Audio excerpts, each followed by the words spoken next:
All right, all right, all right. You're gonna learn today. Learn today. Learn today. Learn today.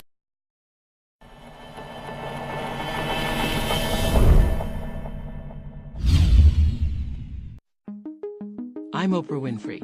Welcome to SuperSoul Conversations, the podcast. I believe that one of the most valuable gifts you can give yourself is time.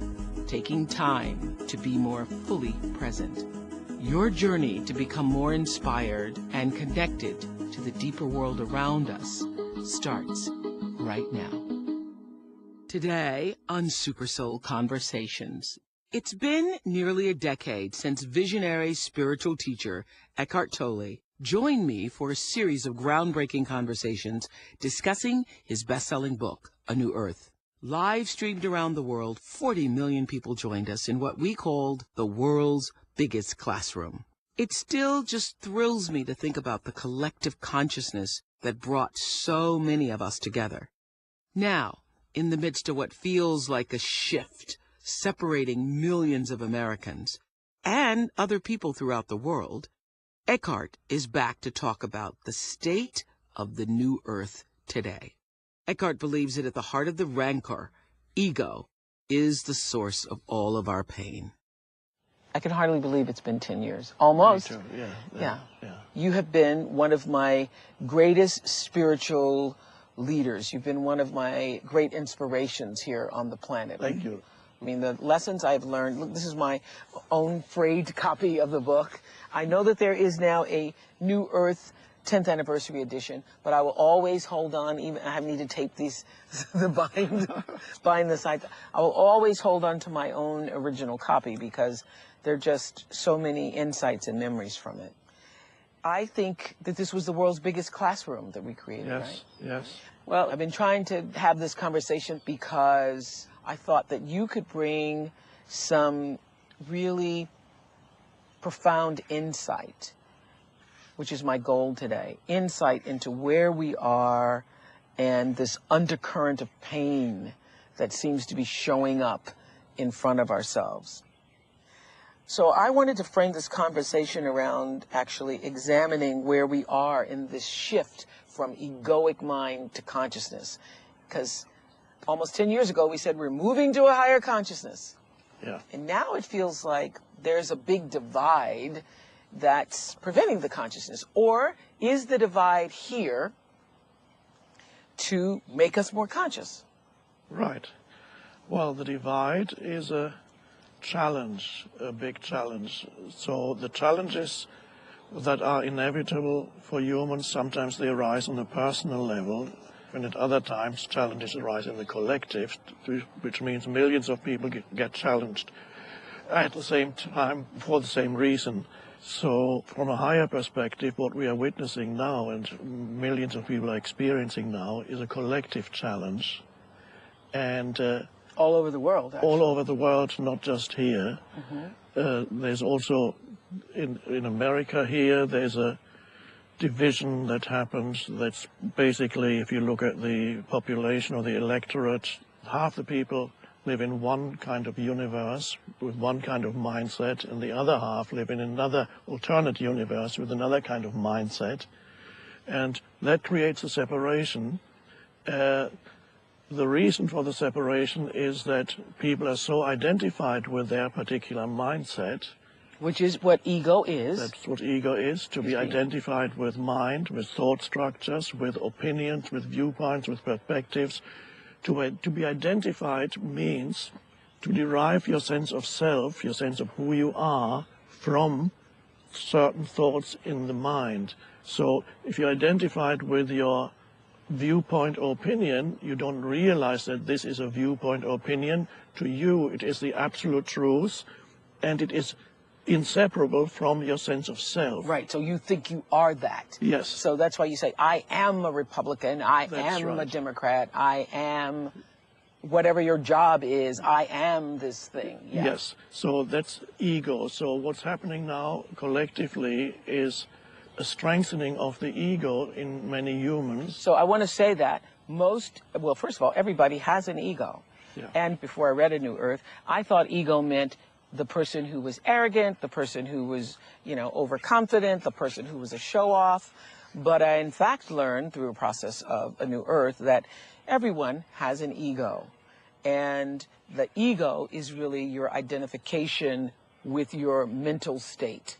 Yes. Right. Yes. Yeah. Whatever that is. Whatever that which means is. we all have it. Yes, well, we all are, our minds have been conditioned in certain ways. Everybody has their particular kind of conditioning, which goes back to childhood, environment, upbringing, family background, the culture that you grew up in. All that becomes the conditioning of your mind. And so, to be clear, whenever you are identifying with that mindset, it means that is your ego. That's right. Because who you are, you, the deeper I, the deep I, or I say you with a capital Y, O and a U, is consciousness. Yes, that's right. Yeah. So to be identified is the ego. It doesn't mean that the conditioning of your mind disappears. So you still have opinions and viewpoints on whatever, on politics and so on. But when you talk about your opinions or viewpoints, you no longer regard them as an essential part of who you are. That's right. You know what it is? What happened to me? It just doesn't hold as much weight. Yes. Yeah. Yes. I still am the same person. I still have the same opinions, the same values, but I don't have to prove myself to be right. I can listen to your side of it and hear your side of it and actually see some right in that, even though I might have disagreed. Yes. That's right. So I can observe my ego. I can observe my mental state. Yes. Yeah. Yes. Once you understand that you are a part of consciousness, that you are consciousness, that you are separate from your thoughts, which is the biggest lesson to get in the world, is it not? Yes. Yes. That's the realization that can only come to you if you are observant, and in the gap between two thoughts, for example, right now as we're speaking, if I slow down a little bit, then there will be very brief gaps between words or between sentences. And if you pay attention to the gaps, they're not only words, and as there can be little spaces between your thoughts, between one thought and another, or when you're looking at something, nature, and for a moment, you just look without imposing mental labels on things, and then to be able to sense your own presence in that moment as consciousness. The most essential thing about you is that you are conscious or consciousness right now. And another word for that is aware. You're aware. That's the awareness arising. Yes. You know that you are conscious directly, not as a conceptual knowledge, but direct realization of that essence of who you are. And that's such a liberation from the prison of inhabiting a purely personalized sense of self, where you derive your identity from your personal history, the narrative, the story in your mind, all those things that make up the so-called person. There's nothing wrong with that. Of course you have memories, but to derive your sense of self from these memories, that's a great limitation. So it's just like you write in the beginning of A New Earth. Everybody comes to their own evolution in their own due time. The fact that you're hanging in and you're reading this and you're seeking this means that you have reached a level of awakening. Yes, right. That's right, because otherwise you would open that book and the page would be completely meaningless. Absolutely. There needs already be something in you that recognizes the dimension to which the words point, that is in you. The dimension to which the words point is the consciousness within you. Yes. Because if you are still listening to us right now, it means that you are already in a state of awareness and openness and seeking for yourself that is unlike most of the world, I would say. Yes, yes, and that's it's a higher state of being if you can even hear this conversation. That's right. This is one of my favorite quotes. Life will give you whatever experience is most helpful for the evolution of your consciousness. How do you know this is the experience you need? because this is the experience you are having at this moment. Yes. Which is true for you as an individual, and which is true for our culture, which is true for our world right now. How do we know this is the experience we need? Because this is the experience we are having. Yes. Because that's the way each person's personal evolution operates, right? Yes. Well, there is a certain inevitability about whatever form this moment takes, because this moment is connected to all the previous moments. So the entire universe has conspired to bring about the form that this moment takes. You can't argue with it, because if you argue with the present moment, that's suffering and it's crazy. Say that again. I think it's important for everybody on all sides to hear.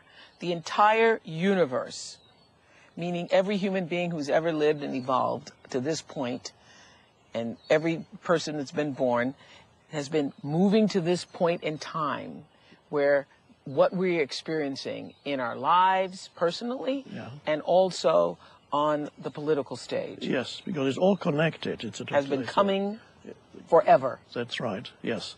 Now, in some New Age teachings, you sometimes hear when people go through suffering or pain and somebody else tells them, why did you manifest that? I don't say that. I'm not saying that's not entirely false, but I'm not asking people to convince themselves that they manifested whatever they're experiencing at this moment, even if it's unpleasant. All we need to know is accept this moment as if you had chosen it. I'm not telling people you chose this moment, but that's too much for many people. They don't want to accept that. I don't choosing this illness. I don't choose to lose my I job. lost my job. Yeah. Okay. So I don't want to go there. But all we need to know is, in order to live more consciously, in order not to live in opposition to what is in the present moment, which is to live more consciously, accept this moment as if you had chosen it. And that brings in a new consciousness. And do not deny the moment. This is what I learned from you, that literally it eliminated all stress in my life. Resisting the moment that is only going to create more anxiety and more being more upset. A lot of the unhappiness that people experience, they believe it's due to the conditions of what's happening at this moment. But in most cases, it's not the conditions of the situation that you're in that causes the unhappiness. It's the mind telling you something about this moment that causes the unhappiness. Yes, so there's like a I should have been there, I should have been earlier, I shouldn't have stopped to do this, I should have done that. It's the mind. Yes. Yeah. I sometimes tell people, just don't believe what I say, just try it out in your own life. Next time you get upset in a certain situation, let's say you're at the airport, many people get upset at airports. You line up at the counter, it takes a long time, and you get more and more upset, and then you observe that what is it that causes me to be irritated, angry, upset? What is it, this situation? Or is it that my mind is telling me that this should not be happening? The ego is very good at misinterpreting reality, and it believes its stories. The ego comes up with stories, often not pleasant stories about the isness of things, and it's a source of great suffering. So once you recognize that, you can experiment in your own life where, when you feel upset arising, watch your mind. Yes. Be there, be aware of what your mind is doing. This is the most vital thing in spiritual life, is to be able to watch your mind, to be the observer of your mind, so that the mind is not controlling you. And that is how you eliminate stress. Yes. And suffering. Yes. You say on page 119, the ego's fear and distrust of other people, its tendency to emphasize the otherness of others by focusing on their perceived faults and make those faults into their identity, is taken a little further and makes others into inhuman monsters. We are in that state now, are we not? Yes. In our culture, our country, our world. Yes. Not to be able to see the humanity in another human being, but only hear whatever it is they are saying, whatever is the reflection of their mind, their mental positions, and mistake that for who they are. So anybody who questions or challenges your mental positions is regarded by the ego as an enemy. And this is the way you dehumanize others. Yes. Because once you have dehumanized another human being, then it becomes easy. If you're very unconscious, isn't that what terrorism is? Yes, Isn't exactly. that what terrorism That's an is? extreme form of that. The most essential thing is that we are both expressions of the one consciousness. What we share as human beings is the essence of who we are. The essence of who I am and who you are is consciousness, not the thoughts, but the underlying consciousness. Based on the anger playing out every day in the news, negativity on social media feeds, you pose the question, have we regressed? Is the new earth still happening? It's happening, but it's being challenged.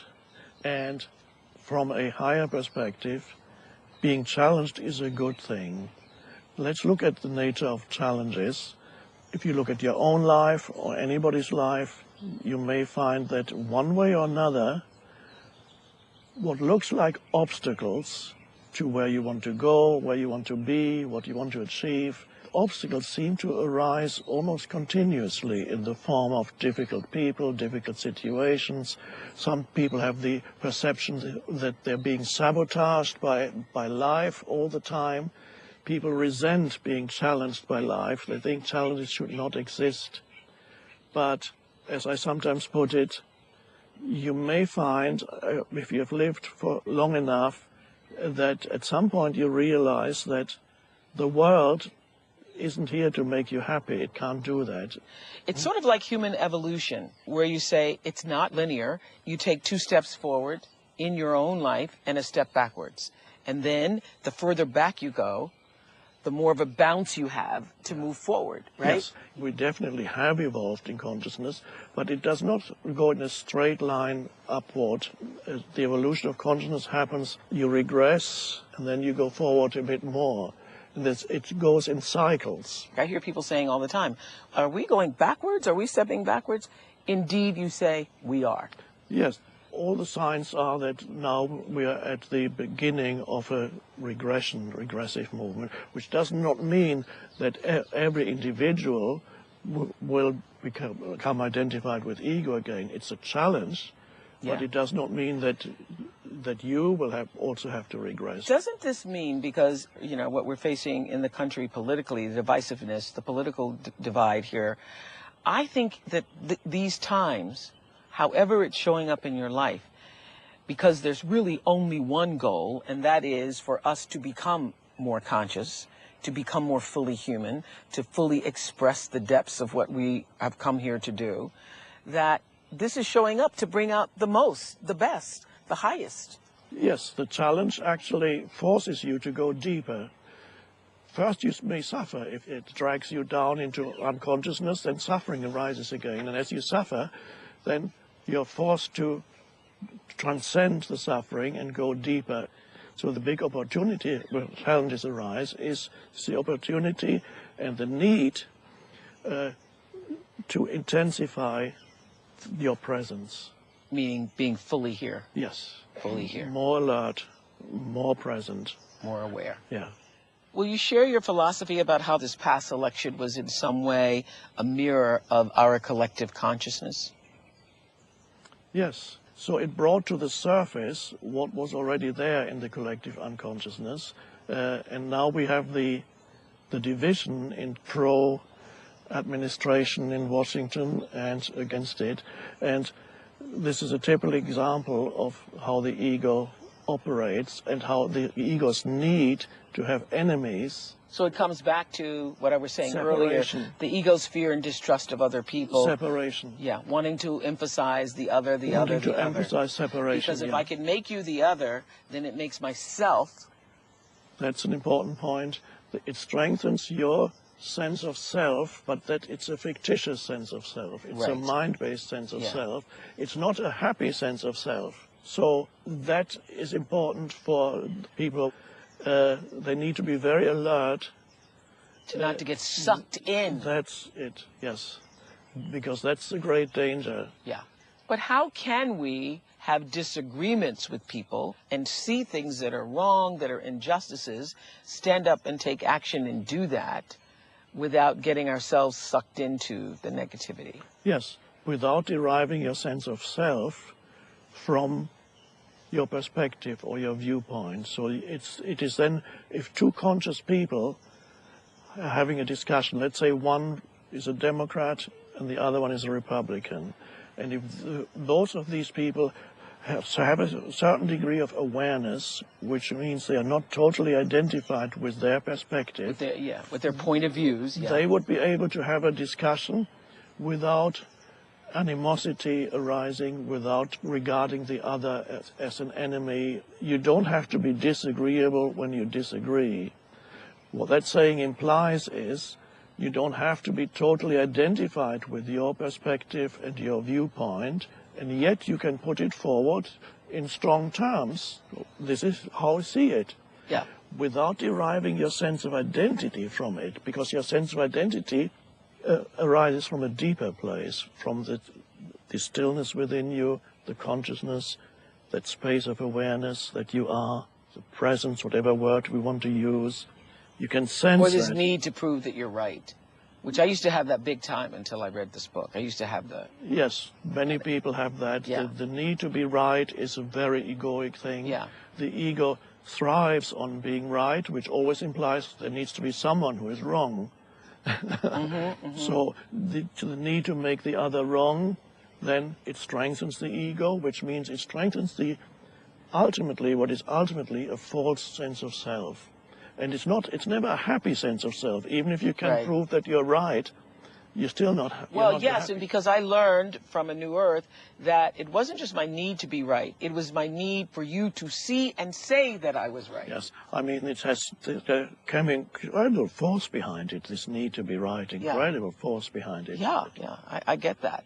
But you also teach us that humans don't really change until they are in a state of crisis.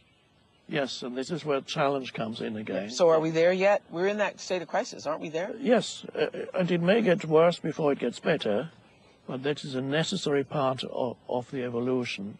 So we need the crisis. Humans don't grow except through facing the challenges and crises. So there are two levels of truth. One is to see the craziness of what's happening now, and another is to see from a higher perspective to what's happening now is part of the evolution. It's the ego is coming up, is manifesting. It needs to break down. Yes. So that something else can break through. Yes. Yes, that's right. So, based upon everything that you shared with us, how should we be acting, reacting, comporting ourselves in this moment? Well, the only thing you can take responsibility for is yourself, your own state of consciousness.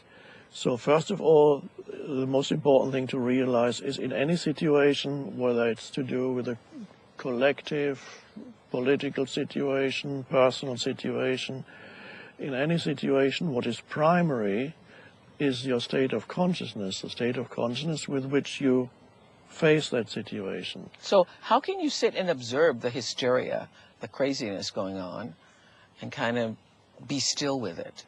Yes, you can recognize it as a disturbance. Because I think everybody feels like, I need to do something. We need to do something. Yes. Yeah, well, doing sometimes is necessary and called for. At other times, doing isn't really possible. But before you do anything, what is the state of consciousness out of which the doing arises? Yes.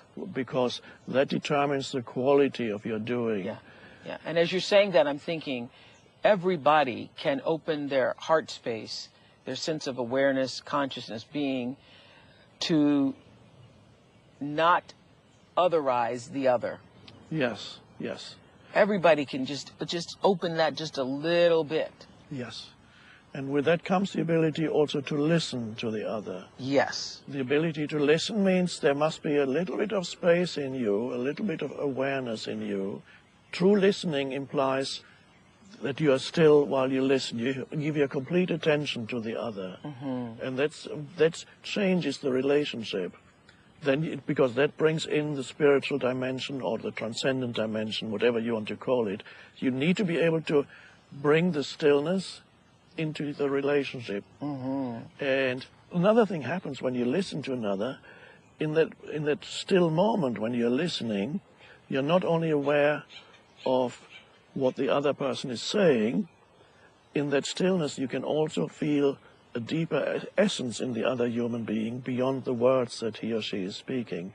Why can you feel it?